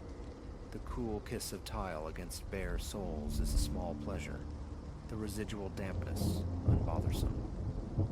The first anomaly registered perhaps a fortnight past. Towel cinched, emerging from the steam. I crossed towards the kitchen for water. A soft thump, asynchronous with my tread, pricked the silence. I halted, listening. Only the apartment's quiet hum answered. Dismissed, I proceeded. Returning, it recurred. A faint slap on tile, akin to a second bare foot trailing close. I froze, breath held captive. Stillness. Merely dripping water, I reasoned, or the friction of skin on glazed earth. Insignificant. The subsequent evening, returning late, the shower's solace preceded the now familiar barefoot passage. Alertness, however, had sharpened. That phantom step haunted my thoughts. I listened intently, traversing from bath to bedchamber. My feet, distinct. Tap, tap, tap. And then, undeniably, an almost identical report, lagging a mere fraction of a second. I whirled. The corridor yawned empty. The towel swayed with my abrupt motion. My gaze swept the passage. Nothing stirred but my own quickened pulse. Then, down at the floor, a single trail of moisture. Mine. Relief warred with unease. Days bled into nights, and the extra footfall grew bolder, more frequent. Each post-shower peregrination was accompanied by my own steps, shadowed by that second resonance. It maintained a slight distance, never quite treading my heels, yet palpable enough to suggest presence just beyond vision's periphery. Discomfort bloomed. Accelerating my pace offered no escape. The echo merely quickened its pursuit. Sometimes a frantic dash to the bedroom, door slammed shut, ear pressed to wood. Silence reigned beyond. I'd wait, breath suspended, heart battering my ribs until the pressure became unbearable. One night, resolve hardened. I paced a tight circle before the divan, observing my damp tracks upon the tile. And there, adjacent, were fainter marks, impressions mirroring my own feet and size, trailing just behind, ghostly outlines already seeming to evaporate. Crouching, heart hammering, I touched the tile near these spectral prints. A residual coolness, a lingering damp, as if another had stood there moments prior. My gaze darted around the vacant room. A tremor started in my hand. I rose, forcing measured breaths. From then on, apprehension preceded even exiting the shower. I'd linger behind the curtain, water cooling on my skin, towel clutched, steeling myself against the inevitable walk. Dread, a cold knot. Yet, dress I must, pushing through the fear, opening the door, stepping out. And invariably, the ritual resumed. My tread, the soft echo trailing, a backward glance, emptiness, forward again. It shadowed me everywhere. Kitchen, living room, bedroom. Always that precise interval, perpetually unseen. A few days ago, the intrusion intensified. I stood at the stove, tending to a simple meal of eggs and toast, showered earlier, still barefoot. Amidst the sizzle, that familiar slap when the tile sounded. Closer this time, much closer. I pivoted, Nothing. But there, beside my own stance, glistened a fresh, wet footprint, positioned parallel to mine, as if someone had just sidled up. The spatula clattered from my grasp, a visceral twist in my gut. Adrenaline surged, hands clammy. Retreating a few steps, I watched, mesmerized and horrified, as a second print materialized beside the first. No visible agent, no drip from above, just appearing. My mouth felt like parchment. Mechanically, I fetched a paper towel, pressed it to the marks. Simple dampness absorbed. No leak, no rational explanation. I discarded the towel, killed the flame, abandoned the kitchen. Appetite extinguished. Sleep that night was a fugitive thing. Every creak of the old building snagged my nerves taut. Supine, staring into darkness. Fitful dozing yielded to abrupt wakefulness hours later, choked by the conviction of a presence beside the bed. I bolted upright, fumbling for the lamp, eyes scanning the shadows. Vacancy. Sweat slicked my skin, throat raw. Self-reassurance felt hollow. A deeper instinct screamed that the strangeness was real. Morning light brought a frantic inspection. Every nook, every pipe junction examined. No leaks, no water stains marred ceiling or wall. The sole anomaly remained in the bathroom. 2 sets of footprints before the basin. Mine, stark and clear. The other, fainter yet unmistakably present, maintaining that unnerving proximity. A thorough scrubbing offered only temporary, illusory solace. Several nights later, frayed patience snapped. Enough. I would stride boldly into the living room post-shower, spin fast, and confront whatever lurked. Standing in the bathroom's humid aftermath, bracing myself, legs trembling, breath shallow, a silent count to 3. Door flung open, I hurried across the passage, into the main room. A swift pivot, heart thundering. Initially, only my own wet trail. Then beside them, I witnessed it. Another set of prints blooming into existence, step by aqueous step, tracing my exact path, materializing from nothing onto the tile. No form, no shadow, naught to cast them. A vice clamped around my chest, fists clenched, utterly still. Breathing hitched. Blood roared in my ears. My gaze flickered upward, half expecting a face, a shape. Nothing. A step back towards the bathroom. The footfall sounded again, immediate, behind me. I whipped around. Empty space. Only the twin tracks on the floor. Another backward step, facing the void where the presence should be. My mind shrieked impossible, yet reality persisted. My back struck the bathroom doorframe. Balance faltered. Hand scrabbling for the knob, I tumbled inside, slamming the door, twisting the lock. A futile gesture against the unseen. Hands shook violently, heart punishing my ribs. I slid down the cool wood, back against the tub, knees drawn tight, focusing solely on the ragged rhythm of my breath. Time stretched. Emerging later, no fresh prints greeted me, but the apartment felt charged, expectant, waiting for vigilance to lapse. The sofa became my bed that night, lights blazing, television murmuring, thin shields against the dark. Every closed eyelid conjured the image of those footprints, forming relentlessly behind me.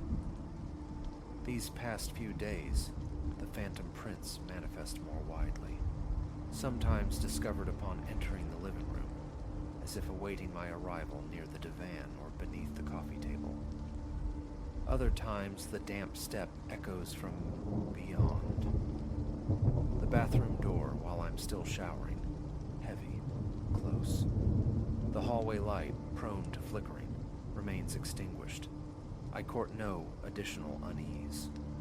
Rationalization feels increasingly futile. Online searches for structural quirks, optical illusions, stress-induced hallucinations. None account for wet impressions appearing before my very eyes. Inviting a friend feels unthinkable. Explaining this borders on madness and involving another. What if it worsened, replicating itself for a new witness? Now, each exit from the bathroom is fraught with anticipatory terror, a primal fear of being seized.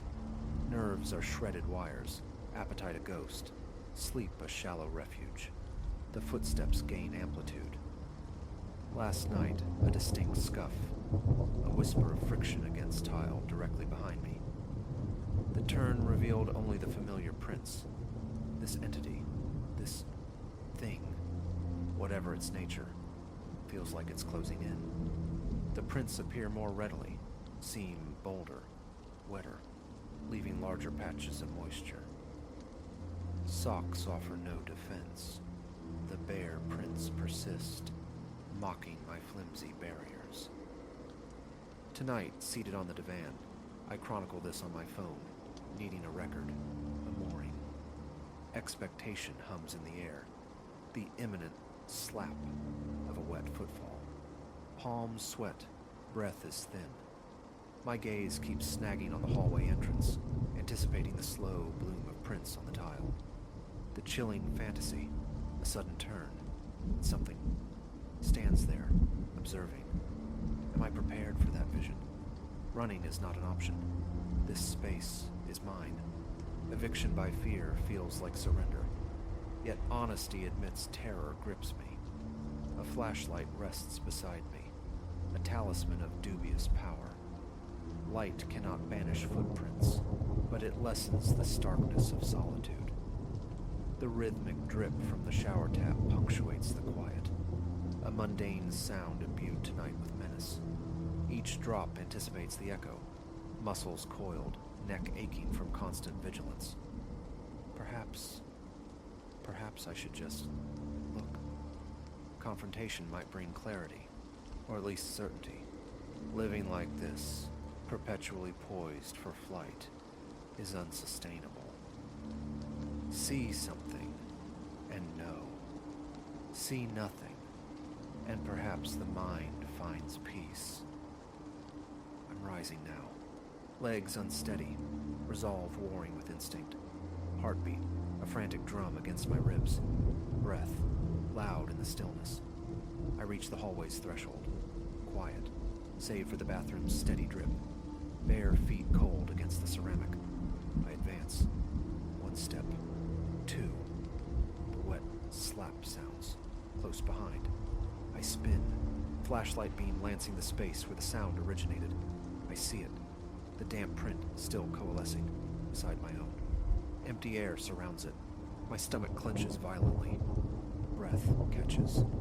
Another print begins to form, inches from the first. The light illuminates only vacancy. My grip on the flashlight tightens, knuckles white. Silence is impossible now. My voice trembles, barely audible. What do you want? No answer, only the rhythmic fall of water. Heart pounds against my sternum. I edge backward. The phantom prints mirror my retreat, maintaining their unnerving parallel. Goose flesh prickles my entire body. Run, my mind screams, but limbs feel leaden. This presence demands acknowledgement, it seems. But how does one confront the invisible, the ephemeral tracer of steps? I stand rooted, flashlight beams sweeping frantically, seeking shape, outline, any clue. Nothing. Yet the prints continue their silent formation, so close now, beside me. I swallow, dredging courage, take another step forward.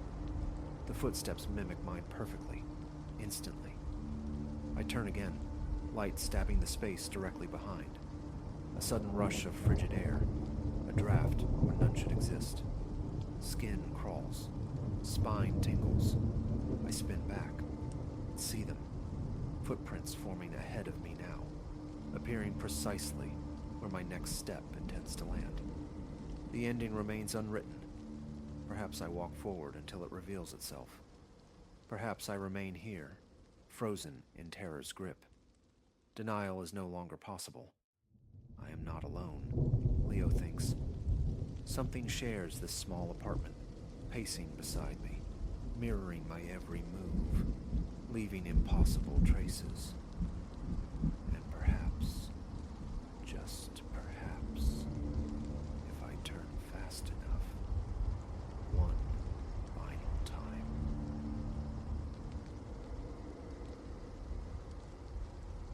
First, the air turned foul, a caustic tang, sharp with chemicals that had no business being there, assaulted my senses the instant the warehouse door yielded. That invasive scent alone screamed transgression, a violation of the night's stale quiet. It told me, before my eyes even adjusted, that I'd trespassed onto ground I was never meant to find. 6 months I'd haunted the graveyard shift at Heartland Freight, a custodian of quiet commerce. An anonymous existence, really, trading wakefulness for rent money. 10 p.m. to 6 a.m., my boots would beat a lonely rhythm through the canyons of corrugated steel and shrink-wrapped pallets within the sprawling complex, ensuring the slumbering giant remained secure. Each night was a carbon copy of the last, a study in stillness. Nothing stirred but dust motes in my flashlight beam, until that particular Tuesday. Just past the midnight hour, deep into my circuit. The concrete floors amplified every footfall in the immense silence, a stark contrast to the daytime bustle of forklifts and shouting voices. Having just swept the east wing with my light, my routine path led me past the Delta Quadrant when something snagged my attention. A sliver of unnatural luminescence bled from beneath the roll-up door of Bay Delta 4. Delta 4. That cavern was supposed to be dormant, gathering dust for months, earmarked for surplus inventory that never arrived. Intrigue warred with instinct as I moved closer, my fingers brushing the reassuring weight of the radio clipped to my belt. The air inside was thick enough to chew, a vile cocktail of biting ammonia, industrial solvents, and an unplaceable, sickly sweetness that clawed at my throat.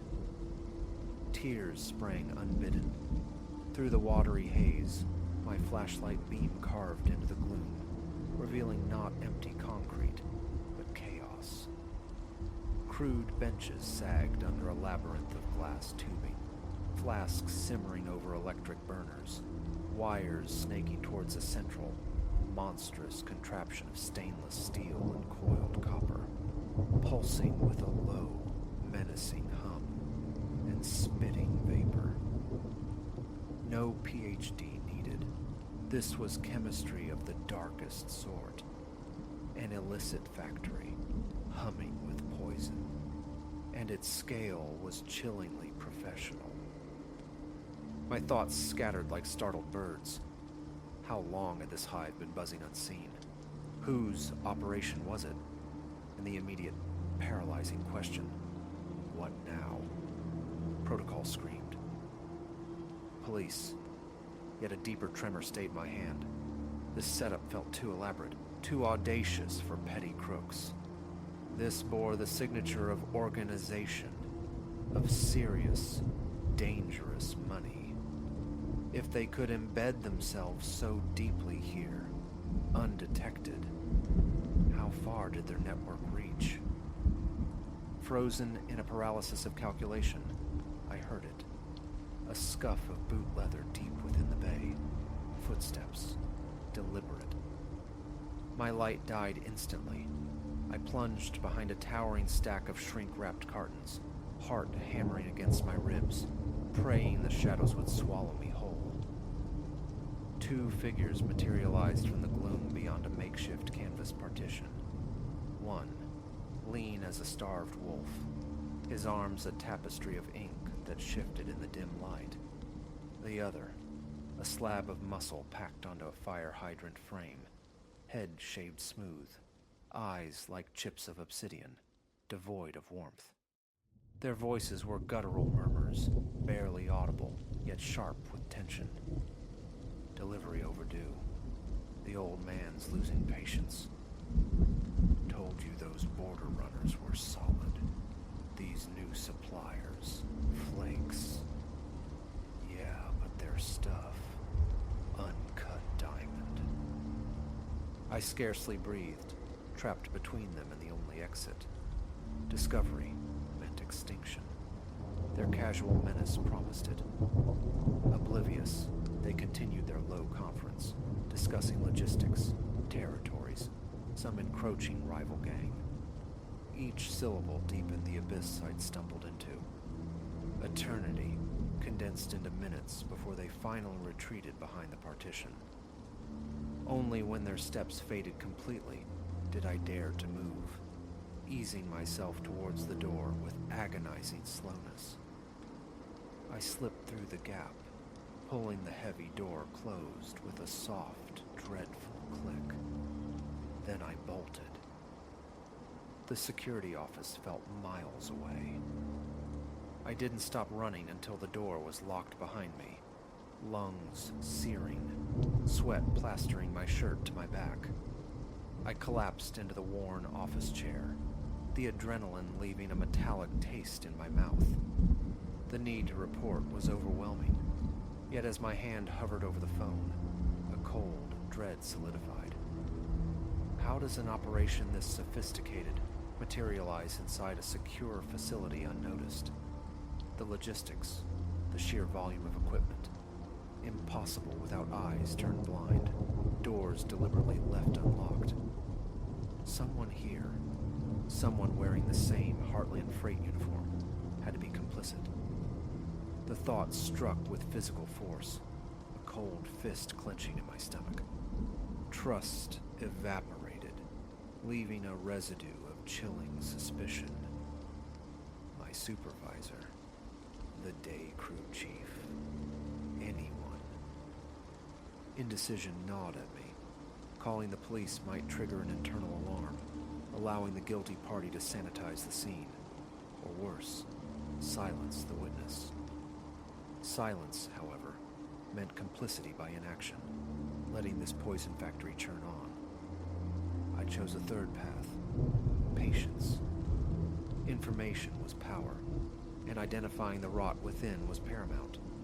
The remainder of my shift was a performance of normalcy, my mind a frantic maze of fear and speculation. At 6 a.m., I clocked out, but instead of seeking refuge in sleep, I drove to the city library. Surrounded by the quiet hum of public computers, I plunged into research. Narcotics networks, clandestine labs, evidence collection for the terrified amateur. That night, I returned to Heartland Freight armed differently. A tiny, high-resolution camera nestled in my palm, a digital voice recorder tucked in my pocket. My rounds became a hunt. Vigilance paid its first dividend quickly.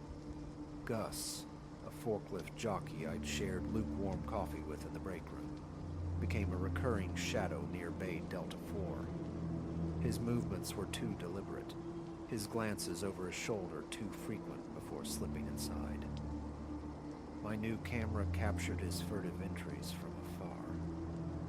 Later, crouched near the echoing loading docks, my pocket recorder caught fragments of his hushed phone call, clipped references to yields, tonnage, delivery routes. The pieces clicked into a sickening mosaic. The following week became a tightrope walk over a chasm. I documented everything.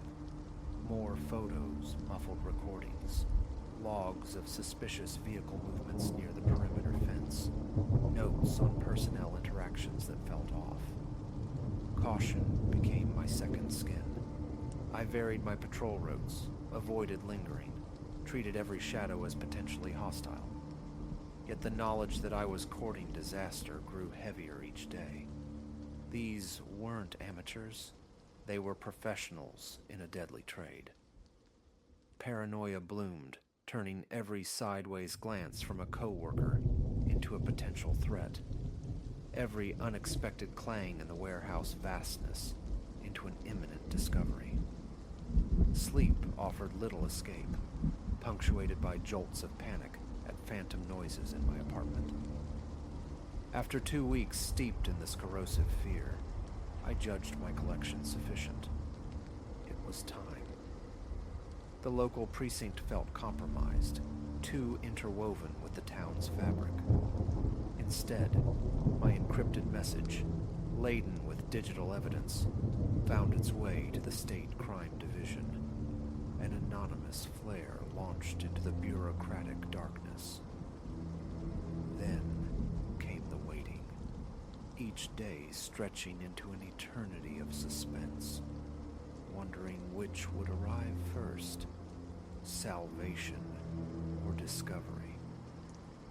Friday night detonated. One moment, the familiar hum of fluorescent lights. The next, a whirlwind of tactical gear, Kevlar vests and drawn weapons. Agents materialized, ghosts pouring from unmarked vehicles, sealing exits with practiced efficiency. A concussive thump echoed as they breached Bay Delta 4. Shouts, a brief scuffle, then silence broken only by curt commands. Gus emerged, blinking into the harsh glare of floodlights, wrists bound, his face a mask of disbelief morphing into rage. Others followed, faces I recognized from the shift change. A stern-faced woman in a windbreaker approached me, badge briefly illuminated. "We need your statement." Relief, profound and bone-deep, washed through me. It was finished. Hours dissolved into briefings, recounting observations, handing over my meticulously gathered proof. The agents listened intently, their expressions grim. "You understand the chance you took," the lead agent stated, her voice level. "This wasn't small time. These players answer to a syndicate carving out territory across 3 states. Finding out who tipped us, they wouldn't have outsourced the cleanup." The abstract danger suddenly felt terrifyingly concrete, the potential consequences chillingly real. My gamble hadn't just been risky, it had been potentially suicidal. My evidence, they explained, was pivotal, leading to arrests far beyond the warehouse walls, crippling a significant narcotics pipeline into the region. Lives potentially saved, poison kept off the streets. Pride felt distant, overshadowed by exhaustion and lingering fear. Witness protection wasn't an offer. It was a lifeline, a severance from everything familiar. My name, my history, my city. I took it. Vanished. Starting again isn't simple. This new identity, this quiet coastal town, feels borrowed, ill-fitting. There are days pierced by an acute longing for the mundane predictability of my former life. But then, carried on an unexpected breeze, the sharp bite of industrial cleaner from a nearby factory, a whiff of ammonia from a distant farm, and instantly, the vast, echoing dread of that Heartland freight warehouse floods back. The memory, pungent and corrosive, a reminder that sometimes the most lethal threats are those hidden in the places we see every day, masked by routine, waiting in the shadows. And a reminder that doing what's necessary often demands a price measured in pieces of yourself left behind.